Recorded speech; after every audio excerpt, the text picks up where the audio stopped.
क्या होता अगर गेटो कभी विलन ही नहीं बनता। इससे सिर्फ गोजो की जिंदगी ही नहीं बदलती बल्कि जुजुत्सु काइसन वर्ल्ड का पूरा सिनेरियो ही चेंज हो जाता। ज्यादातर फैंस सोचते हैं कि कहानी तब बदली जब सुकुना वापस आया, लेकिन असली टर्निंग पॉइंट उससे पहले हिडन इवेंट्री आर्क के दौरान जब रिको अमानाई की डेथ हुई थी तभी हो गया था। गेटो ने देखा कि कैसे लोग रिको अमानाई की डेथ को सेलिब्रेट कर रहे हैं। उसे देखकर उसका लिटरली दिमाग ही बंद हो गया। वो ये सोचने पर मजबूर हो गया कि क्या ऐसे लोगों की रक्षा करना इतना जरूरी है, और इसी सोच के चलते उसने एक अलग ही रास्ता चुन लिया। लेकिन अगर सोचो उसने ऐसा नहीं किया होता, अगर गोजो अपने सबसे अच्छे दोस्त को बचा लेता, तो सबसे पहला बदलाव तो यही होता कि गोजो को अकेला नहीं रहना पड़ता। सालों तक उसे दुनिया का सबसे ताकतवर सोर्सरर होने का बोझ अकेले नहीं उठाना पड़ता।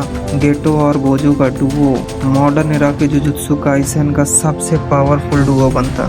और सबसे बड़ा बदलाव तो ये होता कि केंजाकू की योजना कभी पूरी ही नहीं होती, क्योंकि उसे एक परफेक्ट वेसल कभी मिलता ही नहीं। हाँ, गेटो की कभी ना डेथ होती, ना कभी केंजाकू को उसकी बॉडी मिलती, ना ही उसे एक परफेक्ट वेसल मिलता। और अगर केंजाकू के पास गेटो की बॉडी नहीं होती तो ना ही वो जुजुत्सु हाइमे को स्पैट कर पाता, ना ही वो परछाइयों को मैनिपुलेट कर पाता, और सबसे इम्पोर्टेंट प्रिजन रेल इंसिडेंट कभी होता ही नहीं, जिसका मतलब गोजो कभी सील ही नहीं होता। और जरा सोचो, पूरी शिबुया इंसिडेंट बदल जाता। गोजो कभी सील नहीं होता तो कर्सेस भी बैटलफील्ड पर पूरा कंट्रोल नहीं कर पाते, मिलियंस ऑफ सिटीजन्स बच जाते, कई सोर्सरर भी बच जाते, और सुकुना कभी वो तबाही मचा ही नहीं पाता जो उसने शिबुया पे मचाई थी। अगर केंजाकू को गेटो की कर्स मैनिपुलेशन की टेक्निक नहीं मिलती तो शायद वो माइतो को कभी ऑब्जर्व भी नहीं कर पाता, और बिना माइतो की टेक्निक की किलिंग गेम कभी शुरू ही नहीं हुआ।